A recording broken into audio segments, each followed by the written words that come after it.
Dad's 65th birthday party was supposed to be a celebration, but I should have known better.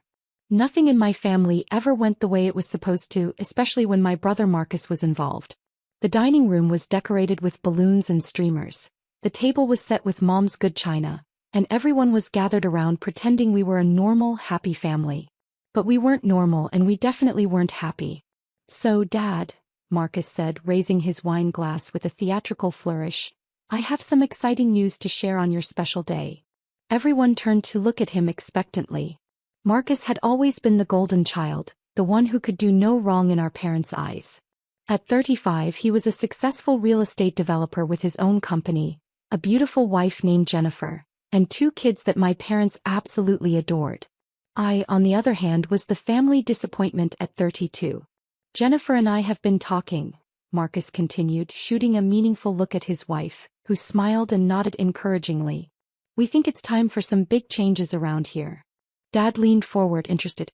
"What kind of changes, son?" "Well," Marcus said, pausing dramatically, "we've been looking at houses in the suburbs. You know, better schools for the kids, more space, a real family neighborhood." "That sounds wonderful," Mom said, beaming at her favorite child. "But what does that have to do with us?" Marcus grinned. "We want you and Dad to come live with us. We're thinking about buying a big house with an in-law suite, maybe something with a pool for the grandkids." The room erupted in excited chatter. My Aunt Carol started talking about how wonderful it would be for the family to be closer together. My Uncle Jim nodded approvingly about smart financial planning, and my cousin Beth immediately started asking about the pool. "But wait," Dad said, looking confused. "What about this house? We've lived here for 30 years. "That's the best part," Marcus said, his grin getting wider. "We sell this place and use the money toward the new house. The market's hot right now and this neighborhood is really up and coming. We could probably get $800,000, maybe more." I felt my stomach drop. This was the house I'd grown up in, the house where I'd had my first kiss on the front porch, where I'd graduated high school, where I'd spent countless hours helping Dad with repairs and renovations. More importantly, it was the house where I currently lived. After my divorce 2 years ago, I'd moved back in with my parents while I got back on my feet. It was supposed to be temporary, just until I could save up enough money for a place of my own. But with the cost of living in the city and Dad's recent health issues, I'd ended up staying to help take care of him. "That's a wonderful idea," Dad said slowly, "but what about Alex? This is her home too." All eyes turned to me. I could feel the weight of their stares, the expectation that I would just go along with whatever Marcus had planned. But Marcus wasn't done yet. "Pack your bags, loser," he announced with a cruel smile. "This house is going up for sale." The room went silent for a moment, and then everyone started cheering and raising their glasses like Marcus had just announced he'd won the lottery. "To new beginnings," Jennifer called out. "To family," Aunt Carol added. "To getting a fresh start," Uncle Jim chimed in. I sat there in shock, watching my family celebrate my homelessness like it was the best news they'd heard all year. Not one person asked where I was supposed to go or if I had the money for a security deposit, or if maybe they should have discussed this with me before making the announcement at Dad's birthday party. "Now Alex can finally learn to stand on her own 2 feet, Mom said approvingly. "It's about time she stopped depending on us for everything." "Exactly," Marcus agreed. "She's 32 years old. Most people her age have their own houses, their own families, their own lives. It's embarrassing having her live here like some kind of teenager." The words stung, but what hurt more was watching my parents nod in agreement. Dad, who I'd been taking care of since his heart attack 6 months ago, just sat there and let Marcus talk about me like I was some kind of burden. "I think this will be good for everyone," Jennifer added with fake sympathy. "Alex needs to learn independence and you two need your freedom back." "When were you thinking of putting the house on the market?" Aunt Carol asked excitedly. "As soon as possible," Marcus replied. "I already talked to a realtor friend of mine.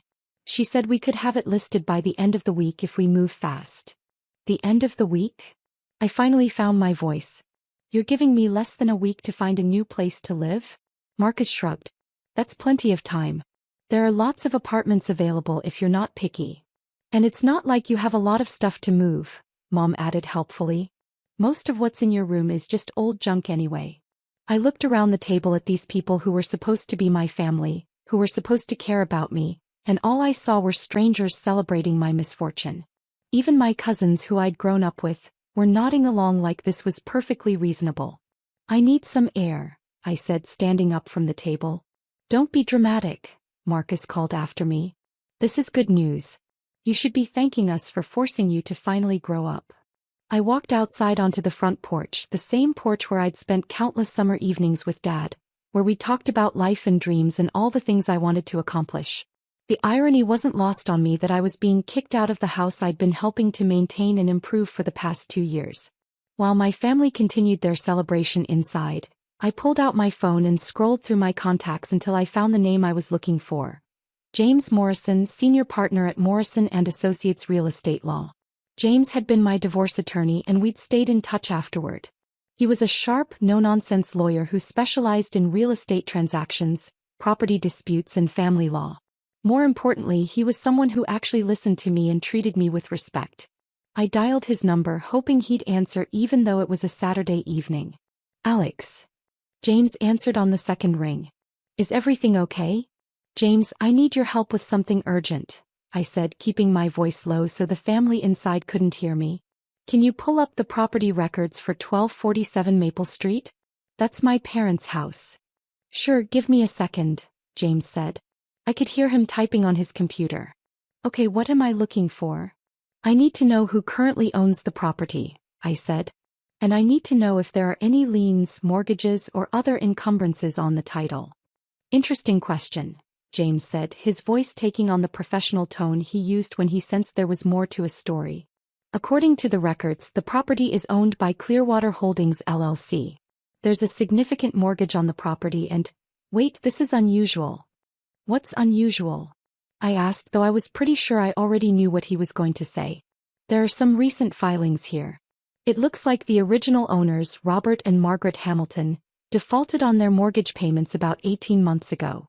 The property went through foreclosure proceedings and Clearwater Holdings purchased it at auction." "So my parents don't actually own the house anymore?" I asked, even though I already knew the answer. "Not according to these records," James confirmed. "Clearwater Holdings has owned the property for about 14 months. But Alex, how did you know to ask about this?" I took a deep breath. "Because I'm Clearwater Holdings."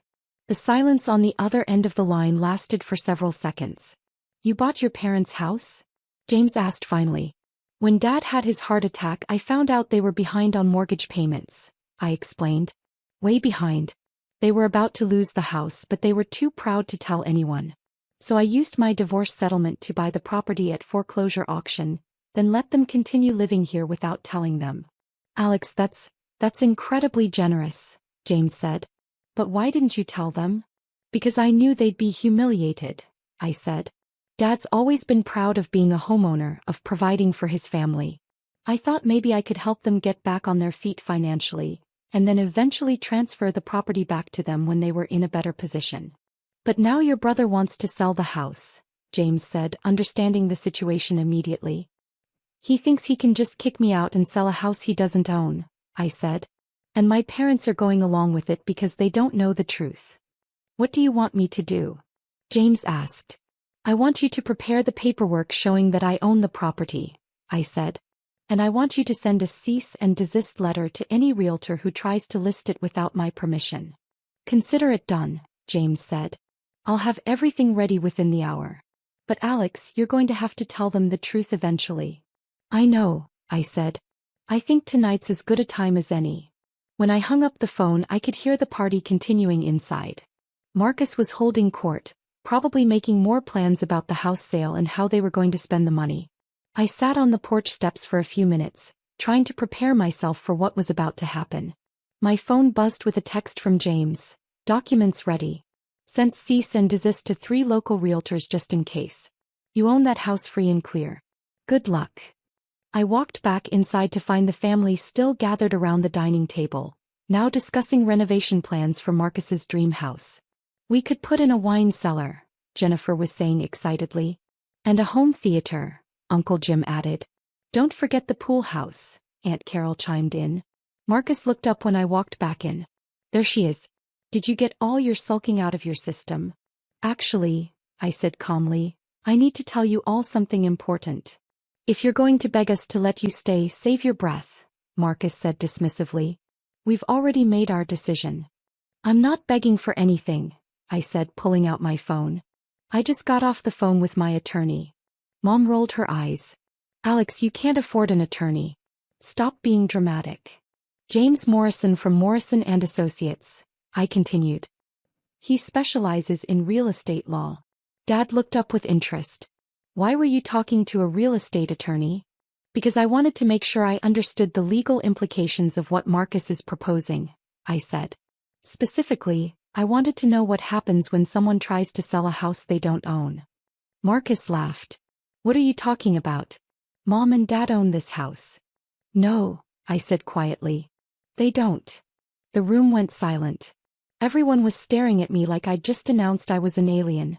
That's ridiculous, Marcus said, but his voice had lost some of its confidence. Of course they own this house. They've lived here for 30 years. They lived here for 30 years, I corrected. But they haven't owned it for the past 14 months. Dad's face had gone pale. Alex, what are you talking about? I looked at my parents, these proud people who had struggled so hard to keep their financial problems secret. Dad, when you had your heart attack, I found out about the mortgage default. You were behind on payments for almost a year. That's impossible, Mom said, but her voice was shaking. You were 3 months away from foreclosure, I continued gently. The bank had already started proceedings. You were going to lose the house. But we worked it out, Dad said desperately. The bank agreed to a payment plan. No, Dad, I said softly. The house went to foreclosure auction. It was sold to pay off the mortgage debt. Marcus was looking back and forth between me and our parents, his confident smirk finally starting to fade. If the house was sold, then who owns it now? I took a deep breath. I do. The silence that followed was deafening. Everyone in the room was staring at me like I'd just confessed to murder. That's impossible, Marcus said finally. You don't have that kind of money. My divorce settlement, I explained. When Tom and I split up, I got half of everything. The house, the investments, the business. It came to about $900,000. Jennifer's mouth fell open. You had $900,000 and you've been living here like you're broke? I used most of it to buy this house and pay off the remaining mortgage debt, I said. I wanted to make sure Mom and Dad had a place to live. But why didn't you tell us? Mom asked, tears starting to form in her eyes. Because I knew you'd be embarrassed, I said. And I hoped that maybe Dad's health would improve, that you'd be able to get back on your feet financially, and I could eventually transfer the property back to you. Marcus was shaking his head in disbelief. So when I said we were going to sell the house, you were talking about selling my house, I finished. Without my permission. But you let us think we still owned it, Dad said, his voice breaking. I didn't want you to feel like you'd lost everything, I said. I thought I was helping. The room erupted in chaos. Everyone started talking at once, voices raised in confusion, anger, and disbelief. This is insane. Marcus shouted. You can't just buy someone's house without telling them. She saved our home. Mom was crying now. We would have been homeless. But she lied to us for over a year. Aunt Carol added. She was trying to help. Uncle Jim argued. Through all the shouting, Dad just sat there staring at me. Finally, he raised his hand for quiet. Alex, he said slowly, are you telling me that when we were about to lose our home, you used your divorce settlement to save it? Yes, I said simply. And you've been letting us live here for free for over a year? Yes. And you never said anything because you didn't want us to feel bad about losing the house? Yes. Dad was quiet for a long moment. Then he started laughing. Not a happy laugh, but the kind of bitter laugh you make when you realize how wrong you've been about everything. We've been treating you like a burden, he said. Like some kind of freeloader who couldn't take care of herself. Robert, Mom said softly, we didn't know. We should have known, Dad interrupted. We should have paid attention. We should have asked questions instead of just assuming the worst. Marcus was still trying to process what had happened. So you're saying I can't sell the house? It's not your house to sell, I said. It's my house. And I decide what happens to it. But what about our plans? Jennifer asked desperately. The new house, the in-law suite, the pool? You'll have to make other arrangements, I said calmly. This is ridiculous. Marcus exploded. You can't just sabotage our family plans because you're jealous. I'm not sabotaging anything, I said. I'm protecting my investment. If you want to buy a bigger house, you'll have to do it with your own money. But we were counting on the sale of this house. Jennifer protested. You were counting on money that wasn't yours, I pointed out. The argument continued for another 20 minutes, with Marcus and Jennifer becoming increasingly desperate as they realized their dream house plan was falling apart. Finally, Marcus played his last card. Fine, he said angrily. If that's how you want to be, then we'll just cut you out of the family completely. Mom, Dad, you need to choose. Either she goes or we do. The room went quiet again. Mom and Dad looked at each other, then at Marcus, then at me. You want us to choose? Dad asked slowly.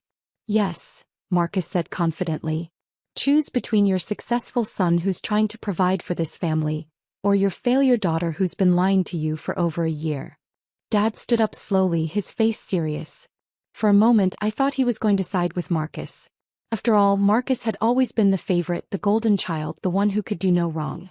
Instead, Dad walked over to me and put his hand on my shoulder. I choose the daughter who saved our home when we were too proud to ask for help, he said firmly. I choose the daughter who spent her divorce settlement making sure we had a place to live. I choose the daughter who's been taking care of me since my heart attack, even though we've been treating her like she was the one who needed taking care of. Mom stood up and walked over to us.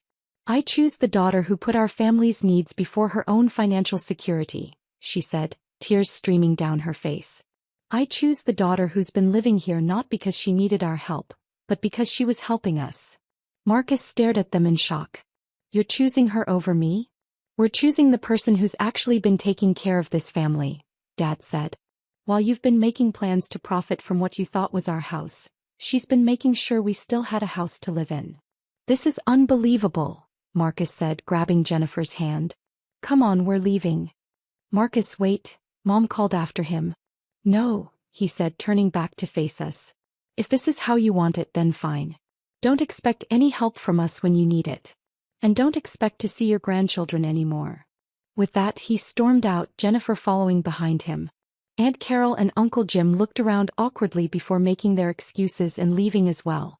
Cousin Beth just shrugged and said she'd see us later. Within 10 minutes, the house was empty except for Mom, Dad, and me. We sat in the living room in silence for a while, processing everything that had happened. I'm sorry, I said finally. I should have told you the truth from the beginning. No, Dad said firmly.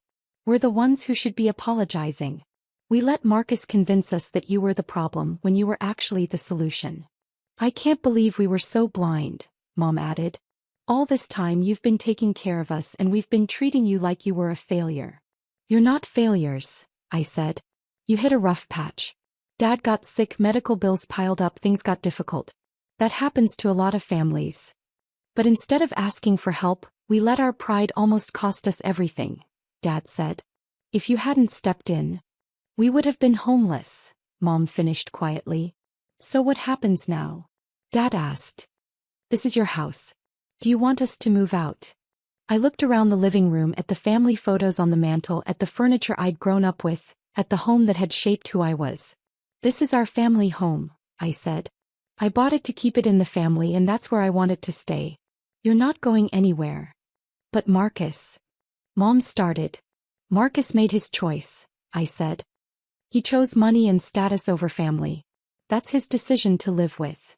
What if he comes back? Dad asked. What if he apologizes? Then we'll talk, I said. But he's going to have to accept that this house isn't for sale and that I'm not going anywhere. If he wants to be part of this family, he needs to start treating all of us with respect. A few weeks later, I got a call from Marcus. His voice was different, smaller, less confident than usual. Alex, he said, I've been thinking about what happened at Dad's party. And? I asked. I was wrong, he admitted. I didn't know what you'd done for Mom and Dad. I didn't know you'd saved their house. You also didn't bother to ask, I pointed out. I know, he said quietly. I was so focused on my own plans that I didn't think about what anyone else needed. Your plans involved selling a house that wasn't yours and making your sister homeless, I said. without even discussing it with her first. I know, he repeated. I was horrible. Jennifer and I have been talking and we realize we were completely out of line. So what's changed? I asked. We found another house, he said. It's not as big as what we were planning, but it's nice. We can afford it without selling Mom and Dad's house. Your house, he corrected himself. That's good to hear. Alex, Marcus said, I was wondering if maybe we could try to fix this. I miss Mom and Dad. The kids miss their grandparents. And I miss having a sister. I thought about it for a moment. Marcus had been cruel and selfish, but he was still my brother. And family is complicated. We can try, I said finally. But there are going to be some ground rules. Whatever you want, he said quickly. First, you apologize to Mom and Dad. Not just for the house thing, but for the way you've been treating me. Done. Second, you stop treating me like I'm a failure or a burden. I'm a grown woman who makes her own decisions and takes care of herself. Absolutely. And third, you never, ever make plans involving other people's property without their permission again. Never, he promised. The family reconciliation wasn't immediate or easy. It took months of awkward dinners and careful conversations before things started to feel normal again. But eventually Marcus and Jennifer moved into their new house, complete with the pool the kids had wanted. Mom and Dad got to keep living in the home they'd built their life in. And I got to keep my family, complicated as they were. The best part was watching Dad's health improve once the stress of potentially losing his home was gone. He started working in the garden again, fixing things around the house and generally acting like himself for the first time since his heart attack. You know what the funny thing is? He said to me one evening as we sat on the front porch, the same porch where I'd made the phone call that changed everything. What's that? I asked. Marcus spent all that time calling you a loser and a failure, Dad said. But you're the one who turned out to be the most successful of all of us. How do you figure? Success isn't just about making money or having a fancy job, Dad said. It's about being there for the people you love when they need you most. It's about making sacrifices for your family without expecting anything in return. It's about doing the right thing even when no one knows you're doing it. He was quiet for a moment, then added, by that measure, you're the most successful person I know. As I sat there on the porch of the house I'd saved, surrounded by the family I'd protected, I realized Dad was right. Success wasn't about the size of your house or the amount of money in your bank account. It was about the choices you made when things got difficult, the way you treated the people you loved, and the legacy you left behind. Marcus had learned that lesson too eventually. And in the end, that made all the difference.